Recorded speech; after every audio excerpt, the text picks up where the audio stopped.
I'm playing some Rec Center with Luke. He finally got his console. Go show him some love on his YouTube channel. I'm gonna leave the link in the description and in the comment section. But I wanna get right into this video. I wanna talk about the ratings that don't matter in next gen 2K21, and the steal rating specifically. The steal system in NBA 2K has been the same since the Dreamcast. It literally has never changed. And that's why this year in next gen, with no research when the game first came out, nobody did any research yet, but basically everybody made builds with a 25 steal rating. Now, I actually put steal on my player. The rating is in the 60s, and then when I get to 99, I'll be somewhere in the 70s. I'll be able to get pickpocket or interceptor. So I've got some steal on my player, but 90% of the builds that you see are gonna have a 25 steal rating. And these are not mistakes. This is not a bunch of casual players that don't know what they're doing and they just leave it at 25. These are experienced 2K players that know what they're doing. And the reason they have a 25 steal is because you actually don't need a steal rating to get steals. And the 2K community is full of a bunch of savages. You guys had absolutely no faith in 2K to fix the steal system for the next gen. So you just came out there on day one, made your build, and literally left your steal at 25. And it worked out for you because you don't need the rating. Everybody's getting steals. So basically, the community has exposed 2K with the steal rating with all of these builds that are having the success. And when you think about it, this doesn't make any sense how this slipped through the cracks all of these years. Because if I have a 25 3-point rating, I'm not gonna make any threes. I'm not gonna be able to get any badges. If I have a 25 ball handle rating, I'm gonna have terrible dribbling. I'm gonna be dribbling so slow, I'm not gonna be able to cross over. I won't even be able to get dribbling packages. I'm not gonna be breaking any ankles. I'm not gonna be getting by any defenders. If my player has a 25 dunk, guess what? I won't even be able to dunk. I won't even be able to get any dunk packages. I won't be able to get any contact dunks. So why is it that when you have a 25 steal, you're getting steals? So will 2K fix this? Probably, because I'm sure they're looking at this and they can't be happy. It has to feel like, wow, these guys are really out here disrespecting us, putting this 25 steal in their build like nothing's gonna happen. And it's not just the steal. There's a lot of ratings that people are leaving at 25, like interior defense, the close shot ratings, the strength rating. But the problem is, if 2K fixes it, then they're gonna ruin all of the builds. Because right now you're getting steals. So why would you put steal on your build if you can get them right now without it? Everybody that has a build with a 25 steal, your build is ruined because you're not gonna be able to get steals now. And this is why going into the future for next gen, they're gonna have to let us redo all of those attributes whenever we want. Maybe when you get to 95, you'll be able to do it so you can fix ruined builds, but this is something that's been going on already in the last generation, because 2K will put out a patch that will alter something, change something. Maybe the meta changes, or maybe this is no longer effective, this badge or that rating. And then all of a sudden your build is ruined. So now you got to go make a new build, but we shouldn't have to make a new build. We should just be able to switch things around.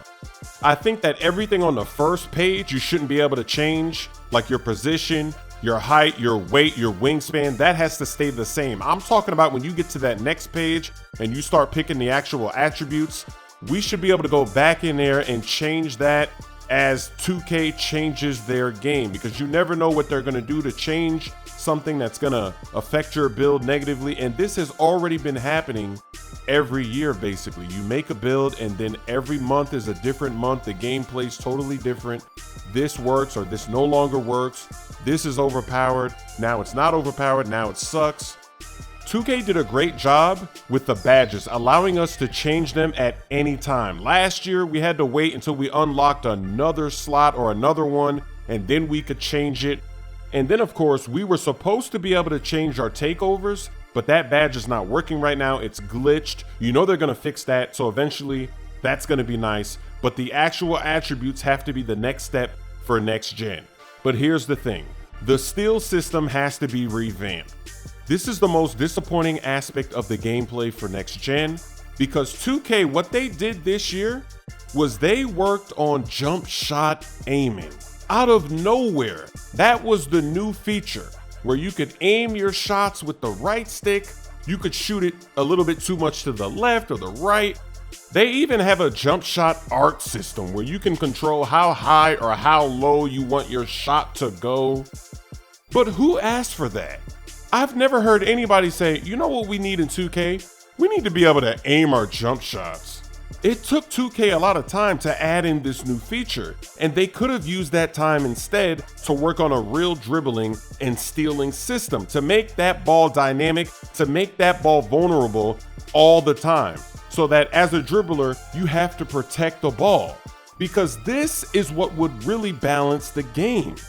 The biggest problem with the dribble spammers is that you can't steal the ball from them, no matter what. It doesn't matter what your rating is, what badges you have. It doesn't matter if you timed it right. You just can't steal the ball because the 2K steal ball system, it just doesn't make any sense. I can't remember if it was 2K20 or 2K19, but there used to be a circle under your player, and you could only see this offline or in practice mode. And as you're dribbling, if that circle changed to a dotted line, the dotted line is letting you know that's when the ball is vulnerable, and as a defender, you need to reach in at that moment. So it was our job to go into practice mode, do all the various moves, and learn and memorize when we need to reach in.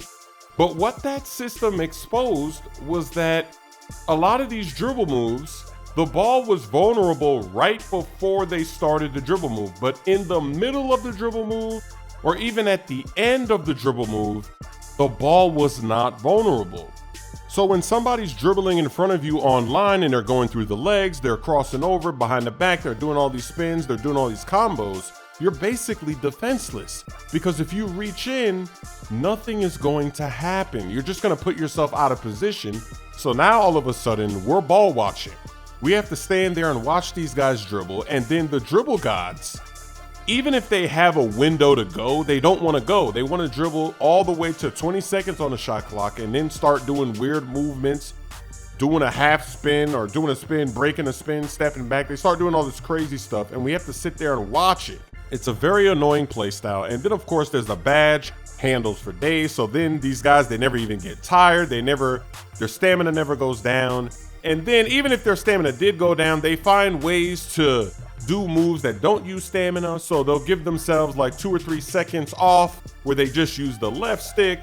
And then, you know, their stamina is replenishing. So the dribble gods, they get real good at spamming and abusing the system. And it's hilarious because it's almost like 2K wants them to do that since they give them the handle for days. There's only a few consistent ways that you can steal the ball. The bump steal is the #1 way. When somebody's driving to the basket, you as a help defender, you slide over there and reach in. That's a very consistent way to get a steal. Another way is right off an inbound when they're coming up the court. As soon as they're about to take their first dribble, if you just hit them with a quick reach in, that's a very consistent way. But in the middle of a move and in the middle of all these combos, it's very, very rare that you're gonna get a steal. When you reach in, usually nothing happens. Sometimes maybe you'll get an animation, but it's very inconsistent. Like I said before, the rating and the badges that you have, it doesn't actually change your percentages or your odds of actually pulling these steals off. It's just a very bad system. And so what 2K did this year to try to combat the dribble spammers, they took away some moves. They made it really difficult to link some of the moves together. That's why a lot of the dribblers, they've been complaining about that. The guys that like to dribble for 20 seconds on the shot clock. But 2K didn't need to do that to fix the problem. All they needed to do was balance the game by making that ball vulnerable at all times in a dribble and make it all based on timing, positioning, and as you raise your steal rating, your steal attempts get more accurate.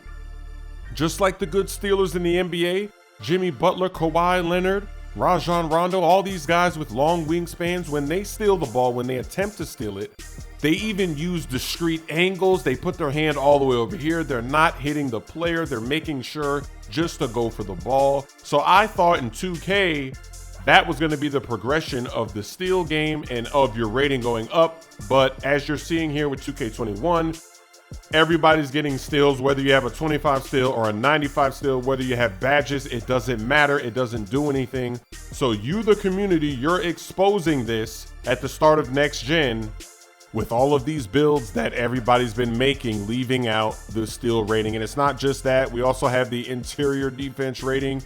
Doesn't seem to mean much.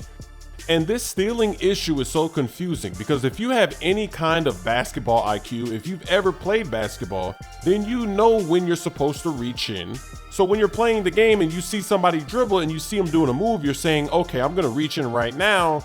But it just, even if you connect with the ball, nothing is gonna happen because their steal system, it just doesn't make any sense. If there was a replay mode online, like in my career, when you're reaching in, you would see that a lot of the times you're hitting the ball, but it's not coming loose. Like you might see somebody spamming a Curry slide and you meet them on the other side when they're switching the ball to the other hand and you swipe at that exact moment because they've been doing it all game. You know what's coming. You hit the ball, but the ball never comes loose because in their system, the ball is not vulnerable at that point. It's just wild. You have to just ignore your basketball IQ and knowledge when you're playing defense in this game. And this topic, just the stealing of the ball topic, it could go on forever. There's so much to talk about, but I think you understand why I'm so disappointed with the jump shot aiming being the new feature. If they would have done this, if they would have worked on balancing the dribbling with this, wow, that would have been amazing.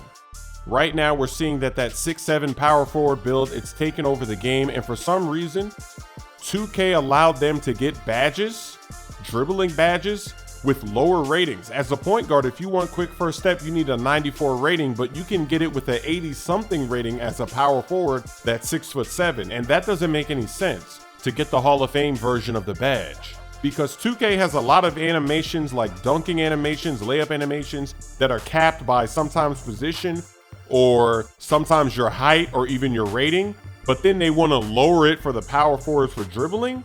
If you're 6'7", you shouldn't be Curry sliding. If you want a Curry slide, you need to make a point guard. You should be 6'3" or shorter like Curry. You shouldn't be able to Curry slide as a 6'7" power forward. That makes no sense.